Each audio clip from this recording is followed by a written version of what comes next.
Thank you for staying with us. I still have Cyril Abako and Adekunle Yusuf. This journalist Hangout.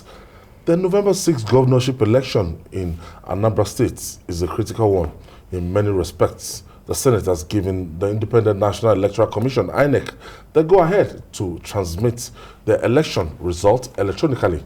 Chairman of the Senate Committee on INEC, Senator Kabiru Gaya, explained that the electoral umpire could transmit the result to its server as they are announced at the polling units, just like they did during the Edo and Ondo governorship election. Cyril, Senator Kabiru Gaya is telling INEC, yes, you guys can go ahead.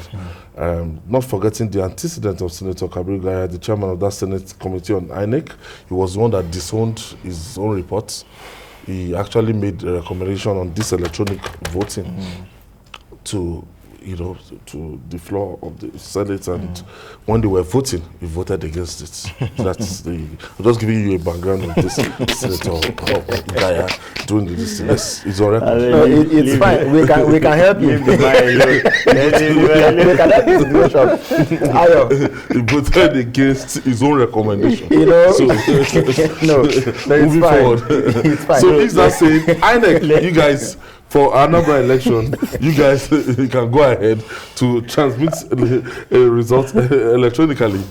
In all fairness, I want to start by saying that, I've been asking it since we were off the air. Is it in the place of the National Assembly to tell INEC, to give INEC the go-ahead, the so-called go-ahead, to transmit election results electronically? Because the Constitution already empowers INEC. The answer is a resounding no. It's no in capital letters.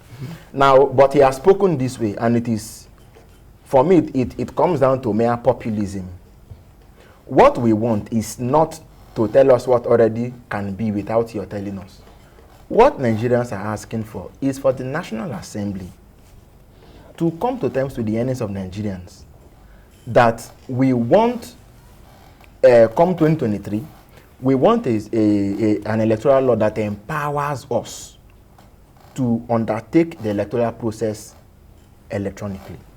Holistic. That is what we want. This is, you are pandering to public opinion, and you are pandering to wash your image. I'm sorry. What we need is not just Anambra. We want an electoral system that is in step with what is happening globally. You look at how Nigerians have embraced the digital space so well, so closely. A lot of things on TV, on our phones, a lot of things are done on our phones and are done electronically. We don't see why the most important aspect of building our nation should not be left out of the system. That shouldn't be. And if it is for lack of ideas, I have read several Nigerians who have profiled all kinds of solutions. All you need to do, if the will was even there in the first place, we shouldn't be having this conversation. So telling us about Anambra sort of begs the question. What we want is more than Anambra. Now, coming to Anambra, the election is on Saturday. That is after this Saturday, the Saturday after this. 60. We will appeal to our friends, our brothers, our sisters, our fathers, our uncles, our neighbors to give peace a chance. To give peace a chance. Do not let IPOB or any of those groups tell you that you should sit at home or that you shouldn't come out and be part of the process. Your voice must be heard. Your voice must be heard. Please come out and vote. And let us hope that, the political parties themselves, as well as INEC and security agencies, which some people have said have been over-deployed, will all stick to the rules of the game. It may be asking for too much, but let us hope that for once we can make a difference in Anambra State come November the 6th. Adekunle Yusuf, if this should happen, because of our experience covering election in Ondo and Edo states, so those who are masters in tampering with the EC8A series, that's from EC8A, EC8B, from the polling unit to the ward level, they would have tampered with it. From ward to local level, they would have tampered with it. Or some will even have their own counter from EC8A to manipulate the process. This one, when we were in Edo State, I remember by 3 p.m., we're talking about the likelihood outcome of the election, as in the possible winner, because already electronically you could access it, and we got it and we were collating. And by 3-4 p.m. we were said this person is coasting on to victory. Yes, you see, I was very, very hard on the National Assembly. I think that was in July, if I remember, when, you know, they turned themselves to enemies of progress. And but I was happy the same, you know, National Assembly, prevailed. you know, bowed to the public, you know, opinion, you know, and retraced their steps. That's beautiful. And I was very happy to say openly, you know, after that, oh, this is good. Now, one of them, the chairman of the Senate Committee on INEC, coming out to say INEC, and please, maybe some of them need to think properly that Nigerians don't want the National Assembly to be overbearing in the affairs of INEC. Because we don't see. No, I'm saying this. We don't see the same National Assembly getting overbearing in the activities of the Nigerian Army, Nigerian Police, the banking industry, and all those things. There are many other things that concern society. But when it comes to election, you know, you will see members of the National Assembly, they become more than invested, you know, parties. And they should allow INEC to enjoy that which the law has given them, which is independence. By the law, National Assembly doesn't need Senator Kabiru Gaya, a ranking senator, or any other person to give the go-ahead. No. And I'm happy the leadership of INEC is rising to its responsibility.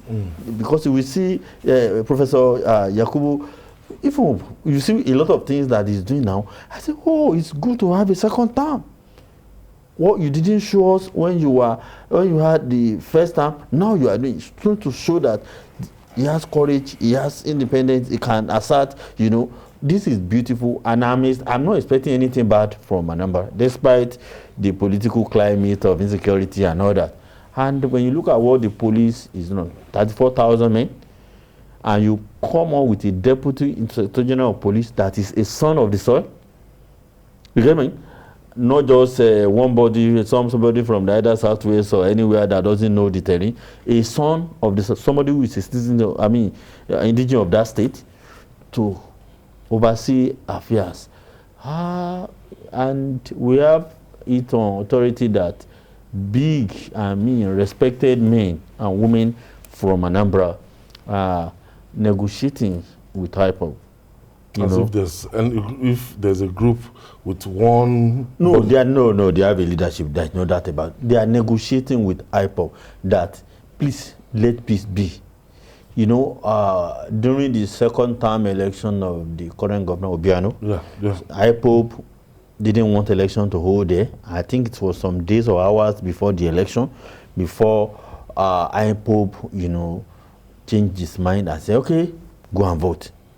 So they are expecting something similar this time around. But people will argue that some groups they've not taken, I'm not saying this is IPOB, but that those groups that have taken to armed struggle, they've not taken to armed struggle 4 years ago. Well, that's debatable. I don't know about armed struggle. I know IPOB. What this is all about is that people are afraid, that might be afraid on election day. Even 4 years ago you talk about, the statistics shows that they had 28% recorded turnouts for that election. It is the duty. So is this not going to... It is the duty of government to make people safe. If I feel unsafe, then we have a government in place. It is the duty of government to provide security, to let me feel that I'm safe.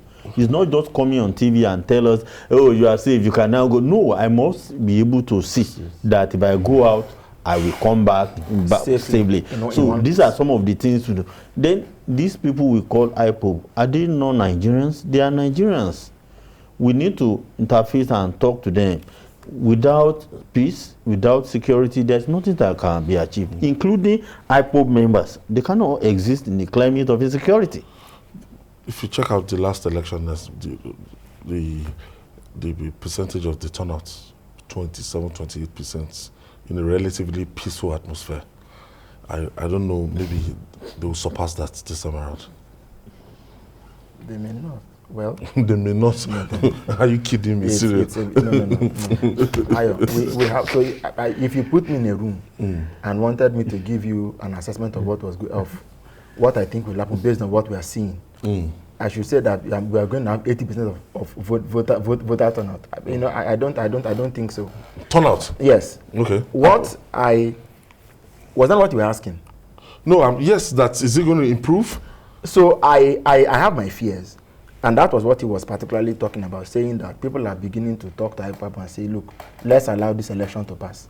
For me, my personal take from where we are going is that if there is any state in the southeast that is, pardon me, my people from the southeast, that is like the southeast of the southeast, that you can take that state and extrapolate, and you can have Enugu, you can have Abia, you can have Imo, you can have Anambra is like the Igbo of the Igbo.